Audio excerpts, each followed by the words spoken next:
नमस्कार सभी को। आप सभी का आपके अपने इस YouTube चैनल पर हार्दिक स्वागत है। आज हम एनसीईआरटी कक्षा 11 की जो आरोह भाग 1 पुस्तक है उसका अध्याय नंबर 5 और 6 प्रस्तुत कर रहे हैं। तो पहले हम 5वां अध्याय शुरू करते हैं। इस अध्याय के जो लेखक हैं वो है शेखर जोशी। शेखर जोशी का जन्म 1632 ईस्वी को अल्मोड़ा उत्तरांचल में होता है। फिर इनकी हम रचनाओं की बातें करें तो कोशी का घटवार, साथ के लोग, दाज्यू, हलवाहा, नौरंगी बीमार, ये इनके कहानी संग्रह हैं। और एक पेड़ की याद, ये इनका शब्द चित्र संग्रह है। फिर इनके सम्मान की बात करें तो इनको पहल सम्मान प्राप्त हुआ है। पिछली सदी का 6वां दशक हिंदी कहानी के लिए युगांतकारी समय माना गया था। एक साथ कई युवा कहानीकारों ने अब तक चली आती कहानियों के रंग ढंग से अलग तरह की कहानियां लिखनी शुरू की और देखते देखते कहानी की विधा साहित्य जगत के केंद्र में आ खड़ी हुई। उस पूरे उठान को नाम दिया गया नई कहानी आंदोलन। इस आंदोलन के बीच उभरी हुई प्रतिभाओं में शेखर जोशी का स्थान अन्यतम माना जाता है। उनकी कहानियां नई कहानी आंदोलन के प्रगतिशील पक्ष का प्रतिनिधित्व करती है। समाज का मेहनतकश और सुविधाहीन तबका उनकी कहानियों में जगह पाता है। निहायत सहज एवं आडंबरहीन भाषा शैली में वे सामाजिक यथार्थ के बारीक नुक्तों को पकड़ते और प्रस्तुत करते हैं। उनके रचना संसार से गुजरते हुए समकालीन जनजीवन की बहुविध विडंबनाओं को महसूस किया जा सकता है। ऐसा करने में उनकी प्रगतिशील जीवन दृष्टि और यथार्थ बोध का बड़ा योगदान माना जाता है। शेखर जी की कहानियाँ विभिन्न भारतीय भाषाओं के अतिरिक्त अंग्रेजी, पोलिश और रूसी में भी अनुवादित हो चुकी हैं। उनकी प्रसिद्ध कहानी दाज्यू पर चिल्ड्रंस फिल्म सोसाइटी द्वारा फिल्म का निर्माण भी किया जा चुका है। गलता लोहा शेखर जोशी की कहानी कला का एक प्रतिनिधि नमूना माना जाता है। समाज के जातिगत विभाजन पर कई कोणों से टिप्पणी करने वाली यह कहानी इस बात का उदाहरण है कि शेखर जोशी के लेखन में अर्थ की गहराई का दिखावा और बड़ बोलापन जितना ही कम है, वास्तविक अर्थ गांभीर्य उतना ही अधिक है। लेखक की किसी मुखर टिप्पणी के बगैर ही पूरे पाठ से गुजरते हुए हम यह देख पाते हैं कि एक मेधावी किंतु निर्धन ब्राह्मण युवक मोहन किन परिस्थितियों के चलते उस मनोदशा तक पहुंचता है जहां उसके लिए जातीय अभिमान बेमानी हो जाता है। सामाजिक विधि निषेधों को ताक पर रखकर वह धनराम लोहार के आफर पर बैठता ही नहीं, उसके काम में भी अपनी कुशलता वो प्रकट करता है, दिखाता है। मोहन का व्यक्तित्व जातिगत आधार पर निर्मित झूठे भाईचारे की जगह मेहनतकशों के सच्चे भाईचारे की प्रस्तावना करता प्रतीत होता है, मानो लोहा गलकर एक नया आकार ले रहा हो। अब हम इस पाठ में आए हुए जो कठिन शब्द हैं उनके अर्थ को जानते हैं। निहाई का अर्थ होता है एक विशेष प्रकार का लोहे का ठोस टुकड़ा जिस पर लोहा आदि धातुओं को रखकर पीटा जाता है। लोहार रखता है ना, एक लोहे का नीचे स्टैंड रखता है जिसके ऊपर वो लोहे को गर्म करके पीटता है। अनायास होता है बिना प्रयास के। अनुगूंज होता है प्रतिध्वनि या रह रहकर कानों में गूंजने वाली आवाज। हंसुए का अर्थ होता है घास काटने का औजार या दराती। पुरोहिताई होता है पुरोहित का व्यवसाय। पुरोहित होता है धार्मिक कार्य कराने वाला या पुरोहित का भाव। निष्ठा होता है श्रद्धा, विश्वास, एकाग्रता, दृढ़ता। रुद्री पाठ होता है शंकर की आराधना का एक प्रकार। दोकनी होता है लोहार या सुनारों की आग दहकाने वाली लोहे या बांस की एक नली पाइप की तरह ये होती है, जिसको फूंकनी भी बोलते हैं। कुशाग्र बुद्धि, तीक्ष्ण बुद्धि वाला या पैनी बुद्धि वाला। संटी होता है पतली डंडी या छड़ी, प्रतिद्वंदी, मुकाबला करने वाला या विपक्षी या फिर विरोधी या प्रतिपक्षी। विद्या व्यसनी होता है पढ़ने में रुचि रखने वाला। घसियारे होता है घास काटने का काम करने वाला। सेक्रेटरिएट होता है सचिवालय। त्रुटिहीन होता है जिसमें कोई कमी न हो। कुंद होता है भोफरा या कमल। अनुत्तरित जिसका उत्तर न दिया गया हो। अनुत्तरित में उपसर्ग कौन सा है? अनु, और मूल शब्द हो जाएगा उत्तर, और इसमें इत प्रत्यय हो जाएगा। अनु, उत्तर, इत, ये तीन इसमें होते हैं, तीनों जुड़कर बन जाता है अनुत्तरित। शान होता है पत्थर का गोलाकार टुकड़ा जिस पर हथियार की धार तेज की जाती है। उतार होता है ढलान। हील हवाला होता है टालम टोल। बाबत होता है किसी के संबंध में। आगे है गलता लोहा कहानी किस पर आधारित है? तो यह है समाज के जातिगत विभाजन पर आधारित। मोहन तिवारी हंसुए की धार करवाने कहाँ ले गया था? धनराम लोहार के पास। बूढ़े वंशीधर ने गणनाथ जाकर चंद्रदत्त जी के लिए रुद्रपाठ करना अपने बस की बात नहीं मानी। क्यों? क्योंकि 2 मील की सीधी चढ़ाई उनके लिए कठिन थी। गोपाल सिंह की दुकान से हुक्के का कस खींचकर स्कूल की चार दीवारी में कौन उतरते थे? मास्टर त्रिलोक सिंह। कक्षा का मॉनिटर जो हे प्रभु आनंद दाता प्रार्थना कक्षा में स्कूल में शुरू करवाता था, तो वो था त्रिलोक सिंह का चहेता पुरोहित खानदान का कुशाग्र बुद्धि बालक मोहन। धनराम के लिए पहाड़ा बन गया था। धनराम के लिए 13 का पहाड़ा जी का जंजाल बन गया था। गंगाराम कौन थे? गंगाराम एक लोहार थे जो धनराम के पिता थे। मोहन प्राइमरी की शिक्षा पूरी करने के बाद छात्रवृत्ति लेकर आगे की पढ़ाई के लिए कहा गया। अपने गांव से 4 मील दूर दूसरे गांव में उसको पढ़ने के लिए जाना होता था। वंशीधर की बिरादरी में रमेश मोहन को पढ़ाने कहाँ ले गया था? लखनऊ। लखनऊ में रमेश के परिवार में कितने सदस्य थे? 4 सदस्य थे। रमेश के परिवार में महिला सदस्यों को मोहन क्या कहकर पुकारता था? चाची और भाभी। 2 महिला सदस्य थी, एक उसकी चाची थी और एक उसकी भाभी थी, और 2 ही पुरुष सदस्य थे, एक उसका चाचा और एक उसका भाई। बाबू रमेश अपने जान पहचान वालों के सामने मोहन को दर्जा देता था एक नौकर के समान।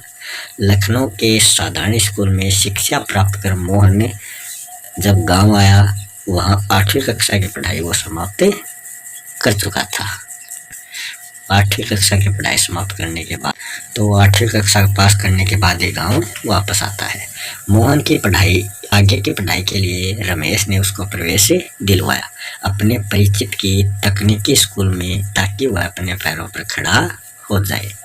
मोहन ने धनराम की मदद की लोहे की छड़ को गोल रूप देने में। अध्याय नंबर 6 है स्पीति की बारिश। तो पहले हम इसका लेखक परिचय पढ़ लेते हैं। कृष्णनाथ इस अध्याय के लेखक हैं, जिनका जन्म सन 1934 को वाराणसी उत्तर प्रदेश में होता है। इनकी रचनाओं की बात करें तो लद्दाख में राग विराग, किन्नर, धर्मलोक, स्पीति में बारिश जो इस अध्याय का नाम भी है, पृथ्वी परिक्रमा, हिमाल यात्रा, अरुणाचल यात्रा, बौद्ध निबंधावली, हिंदी और अंग्रेजी में कई पुस्तकों का इन्होंने संपादन किया है। अगर इनके सम्मान की बात करें तो इनको लोहिया सम्मान प्राप्त हो चुका है। इनकी मृत्यु सन 2016 में होती है। कृष्णनाथ के व्यक्तित्व के कई पहलू माने जाते हैं। काशी हिंदू विश्वविद्यालय से अर्थशास्त्र में एमए करने के बाद उनका झुकाव समाजवादी आंदोलन और बौद्ध दर्शन की ओर हो जाता है। बौद्ध दर्शन में उनकी गहरी पैठ मानी जाती है। वे अर्थशास्त्र के विद्वान हैं और काशी विद्यापीठ में इसी विषय के प्रोफेसर भी रहे। अंग्रेजी और हिंदी दोनों भाषाओं पर उनका अधिकार माना जाता है। दोनों की पत्रकारिता से भी उनका जुड़ाव रहा है। हिंदी की साहित्यिक पत्रिका कल्पना के संपादक मंडल में वे कई साल रहे हैं और अंग्रेजी के मैनकाइंड का कुछ वर्षों तक इन्होंने संपादन भी किया है। राजनीति, पत्रकारिता और अध्यापन की प्रक्रिया से गुजरते गुजरते वे बौद्ध दर्शन की ओर मुड़ जाते हैं। भारतीय और तिब्बती आचार्यों के साथ बैठकर उन्होंने नागार्जुन के दर्शन और वज्रयानी परंपरा का अध्ययन शुरू किया। भारतीय चिंतन जे कृष्णमूर्ति ने जब बौद्ध विद्वानों के साथ चिंतन मनन शुरू किया तो कृष्णनाथ भी उनमें शामिल थे। बौद्ध दर्शन पर कृष्णनाथ जी ने काफी कुछ लिखा है। इतना कुछ करने के बावजूद कृष्णनाथ जी की सृजन आकांक्षा पूरी नहीं हुई, इसलिए वे यायावर हो गए। एक यायावरी मतलब घूमने फिरने वाला, तो उन्होंने वैचारिक धरातल पर की थी, दूसरी सांसारिक अर्थ में। उन्होंने जो यात्रा की है वो एक तो वैचारिक धरातल पर और दूसरी सांसारिकता के अर्थ में की है। उन्होंने हिमालय की यात्रा शुरू की और उन स्थलों को खोजना और खंगालना शुरू किया जो बौद्ध धर्म और भारतीय मिथकों से जुड़े हुए। फिर जब उन्होंने इस यात्रा को शब्दों में बांधना शुरू किया तो यात्रा वृत्तांत जैसी विधा अनूठी विलक्षणता से भरे आई। कृष्णनाथ जहाँ की यात्रा करते वहाँ वे सिर्फ पर्यटक ही नहीं होते बल्कि एक तत्ववेत्ता की तरह वहाँ का अध्ययन करते चलते। पर वे शुष्क अध्ययन नहीं करते बल्कि उस स्थान विशेष से जुड़ी स्मृतियों को वो उगाड़ते हैं। वे स्मृतियाँ होती हैं जो इतिहास के प्रवाह में सिर्फ स्थानीय होकर रह गई, लेकिन जिनका संपूर्ण भारतीय लोकमानस से गहरा रिश्ता रहा है। पहाड़ के किसी छोटे बड़े शिखर पर दुबक कर बैठी वह विस्मृत सी स्मृति मानो कृष्णनाथ की प्रतीक्षा कर रही हो कि वे आए, उसे देखें और उसके बारे में लिखकर उसे जनमानस के पास ले जाएं। कृष्णनाथ के यात्रा वृत्तांत स्थान विशेष से जुड़े होकर भी भाषा, इतिहास, पुराण का संसार समेटे हुए हैं। पाठक उनके साथ खुद यात्रा करने लगता है। वे लोग जो इन स्थानों की यात्रा कर चुके होते हैं वे भी अगर कृष्णनाथ के यात्रा वृत्तांत को पढ़ेंगे तो उन्हें कुछ नया ही लगेगा। उन्हें महसूस होगा कि उनकी पुरानी यात्रा अधूरी थी और कृष्णनाथ के यात्रा वृत्तांत को पढ़कर वह पूरी मानी जाती है। स्पीति में बारिश पाठ एक यात्रा वृत्तांत है। स्पीति हिमाचल के मध्य में स्थित एक जगह है।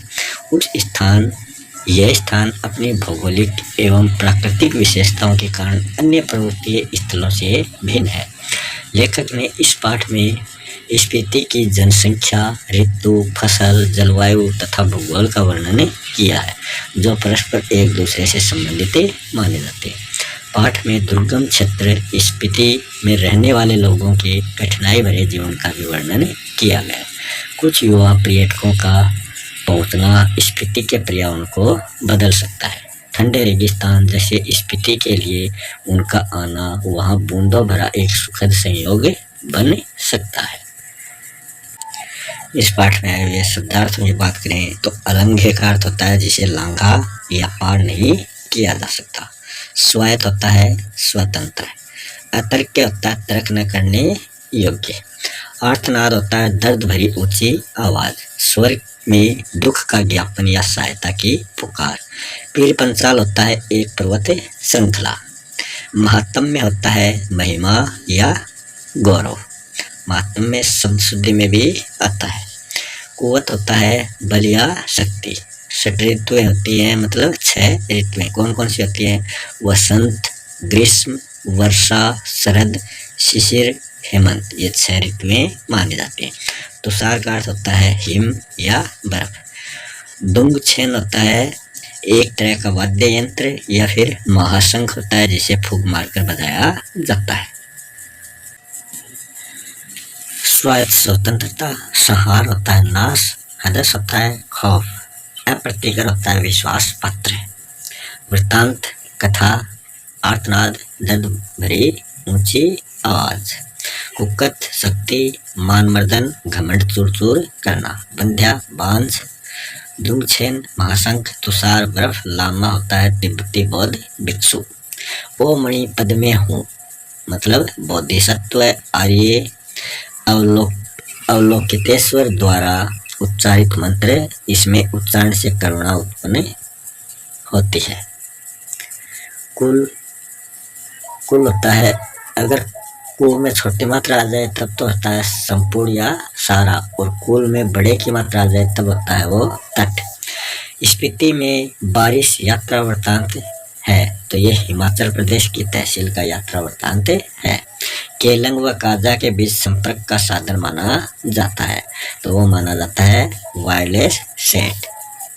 इनके बीच की दूरी है 85 मील। तुम चिलिंग गोनपा के अनुसार जोरावर सिंह के आक्रमण या विस्फोट के समय स्पीति के लोग घर छोड़कर भाग जाते थे। लाहुल स्पीति का प्रशासन अंग्रेजों को मिला था। वो मिला था 1846 ईस्वी में कश्मीर के शासक गुलाब सिंह के जरिए। लद्दाख के दिनों में स्पीति का संचालन कैसे चलता था तो वो नोनो जो स्थानीय शासक जो कुल्लू के असिस्टेंट कमिश्नर के समर्थन में कार्य करता था तो इसका शासन नोनो देखता था। लाहौल स्पीति को विशेष राज्य का दर्जा मिला था। वो मिला था 1873 ईस्वी को स्पीति रेगुलेशन पास होने के बाद। स्वराज्य के बाद 1960 ईस्वी में पंजाब और 1966 ईस्वी को हिमाचल प्रदेश के राज्य बनने पर उसका जिला बना लाहौल स्पीति। स्पीति का विस्तार 31 डिग्री 42 मिनट से 32 डिग्री 59 मिनट उत्तरी अक्षांश तथा 77 डिग्री 26 मिनट से 78 डिग्री 42 मिनट पूर्वी देशांतर है। स्पीति चारों ओर से किससे घिरा हुआ है? उत्तर में तो लद्दाख, दक्षिण में किन्नौर, पूर्व में तिब्बत और पश्चिम में लाहौल से।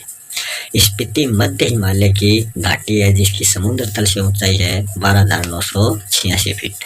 ये किसने बताया? कनिंघम के अनुसार ये इसकी ऊंचाई है। स्पीति में ऋतुएं कितनी होती थी? तो 2 ही ऋतुएं होती थी, बसंत और शीत। वसंत ऋतु का टाइम है जून से सितंबर। स्पीति में उत्पादित होने वाली फसलें हैं जो गेहूं, मटर, सरसों।